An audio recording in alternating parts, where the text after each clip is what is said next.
about this? Have you heard? Memphis employment law attorney Alan Crone just released his book. It's called The Law at Work.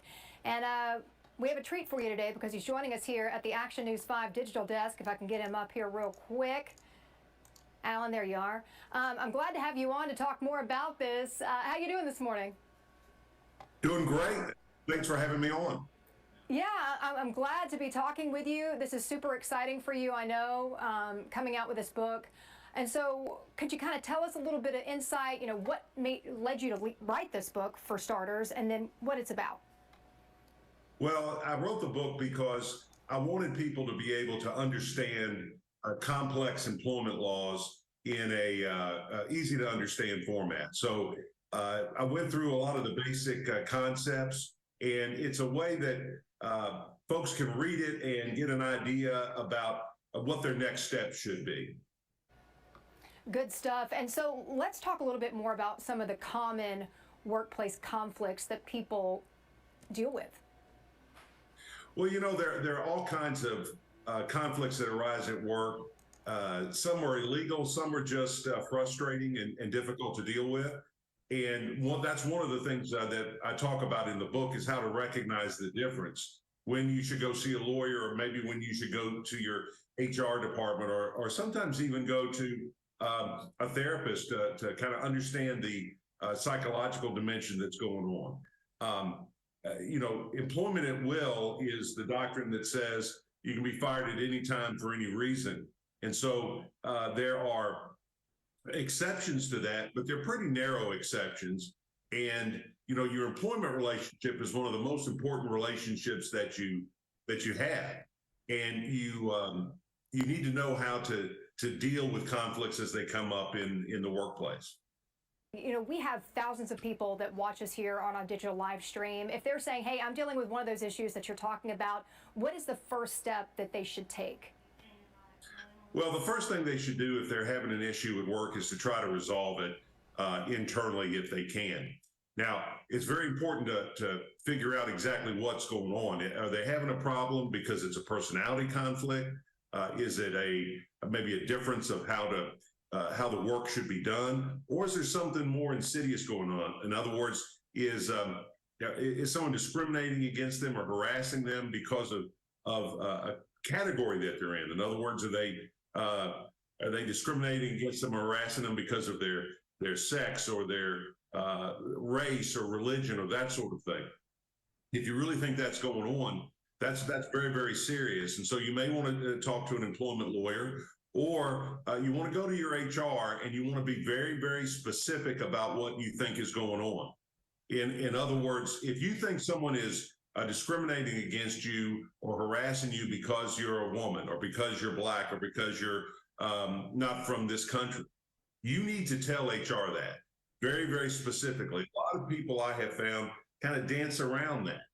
They don't want to be that person. They don't want to play that card. But if that's what's really going on, you owe it to the company to alert them that it's going on, and you owe it to yourself, because if you don't make that clear at the very beginning, then the company won't know how to treat it seriously, and they may just treat it as a personality conflict.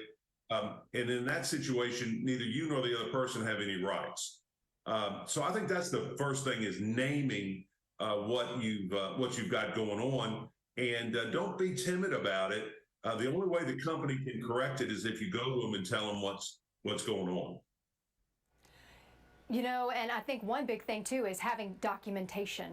So going and reporting those sort of things, it's important to be able to have that as well. You're hearing a lot about layoffs. There's so much uncertainty right now. We recently had that deal with American Car Center here, where like nearly 300 employees just were without a job. What types of questions should employees be asking during a layoff meeting? Should they be signing some sort of severance agreement if one is presented? Can you talk more about that? Sure, that's a great question. And there are three important things to understand about that and to do if you're brought into a meeting and it's clear that you're going to be laid off or fired. The first thing is talk less and listen more. Listen to what they have to say. If you can write down notes of the conversation, That's good. Don't argue with them. You're not going to change their mind, and it only will just exacerbate the situation. Listen to what they say. Ask them, why am I being fired? What's the reason you're firing me? When they give you the reason, even if it's outrageous or unreasonable, don't argue with them. Just write it down. The second thing that you want to do is don't sign anything. Say, I'd like to take this document with me and have my lawyer look at it. You don't have to make a big deal about it. But if they say, no, you got to sign it right then let it go. And then go see a lawyer. Your lawyer can get a copy of that agreement, and it's not going to go off the table just because you walk out of the room. If that's the case, then it probably wasn't a good deal for you to begin with. If you're over 40, they have to let you take it, give you 21 days to consider it, and then a 7-day revocation period. So don't say as little as possible. Don't sign anything. And then the third thing is when you leave, go see a lawyer about it. A very important part of it is try not to take it personally. I know that is extremely hard. When you're in that meeting, particularly if you really don't see it coming, it hits you like a ton of bricks. But it's deeply personal to the person being fired, obviously. Those feelings, that emotion is not going to resolve itself in that meeting. And just try to get through it without saying or doing anything that you might regret later. So say someone's been terminated. How do you know if it qualifies for wrongful termination? Well, you really don't. That's kind of the problem. But if you suspect that you're being fired because you're in a protected category, in other words, you're Black, you're female, you're not an American citizen, you're not your national origin, your religion, your age, those sorts of things, then you want to start thinking about, all right, what are all the reasons why I think that? What are what's the conduct? What are the statements? What's going on that makes me think this is the reason that the real reason I'm being fired, and write those down. It also could be because you engaged in certain protected activity. Maybe you made a complaint about discrimination or harassment. Maybe you made an OSHA complaint about safety conditions or financial improprieties or any number of things. If you're retaliated against for engaging in that conduct, then you might also have a wrongful termination claim. If you know in your heart of hearts that, well, the reason I'm being fired is, Betty doesn't like me, and it's just because we've had a personality conflict, or I'm getting fired because I've got a new boss and he wants to bring in someone he's worked with before, or it's a matter of office politics, that can be a tough climb. But what you really need to do is go and talk to someone like me or another employment lawyer and tell them the whole story.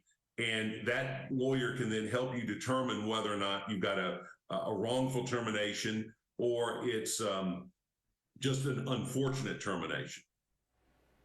So how does one know if an issue they're experiencing in the workplace rises to the level of officially being discrimination or harassment? Is there a line, or what can you say about that?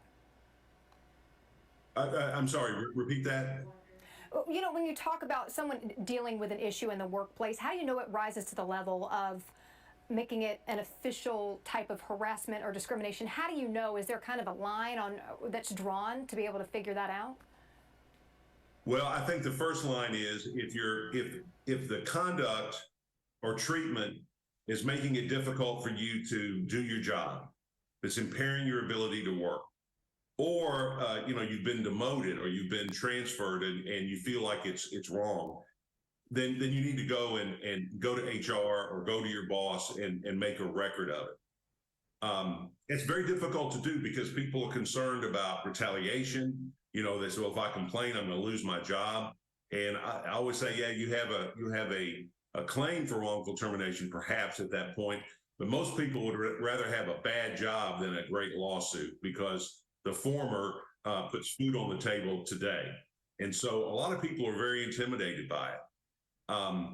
And so if you're in an environment, if you're in a workplace where you don't feel comfortable expressing your opinion, particularly if you think it's sexual harassment or racial harassment, or you're being put in a bad place because of what you are, not who you are, then you need to start looking for another job, because that's it. That environment is not going to get better.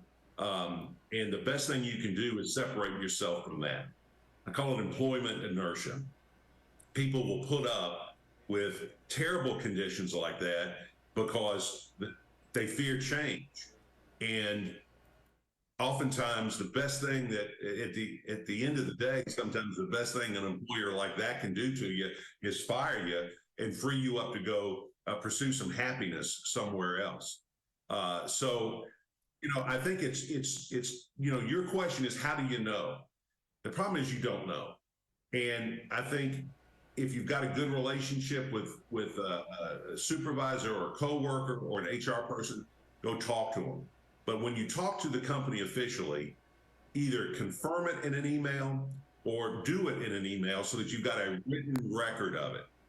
And that's probably one of the biggest impediments to having a good case. People will come to me and they've made complaints, but they can prove it by saying they did it, but then it becomes their word against their supervisors. Mm-hmm. So if it's that bad, you need to put it in writing. And again, you need to label it. You need to say, Frank is discriminating against me because I'm a woman, and here are the reasons I believe that, and set it all out in the email. That's probably the biggest thing that you can do. For sure. Well, this is a lot of good information, and I love that your book, The Law at Work, really kind of explains it in a way that's easy for people to understand. I know you have a book signing coming up this weekend. Tell us about it. That's right. We're going to be at Novel on Saturday at 2 o'clock, and we're going to read, I'll read some passages from the book and be able to sign the book and talk to folks about employment. Come on out, because it sounds, anytime you talk about law, people's eyes kind of glaze over a little bit. But this is real life.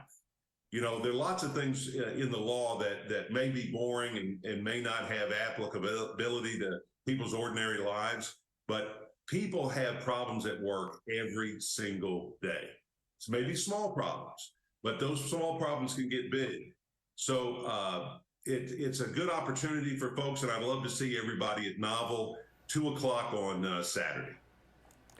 Well, Alan, congrats with the book. I know that Saturday, I'm sure there will be a lot of people out there. They do a lot of those book signings, and Novel is such a popular place for people to go. And I love that they have a lot of local authors in there that they highlight as well. So congratulations. I appreciate your time today.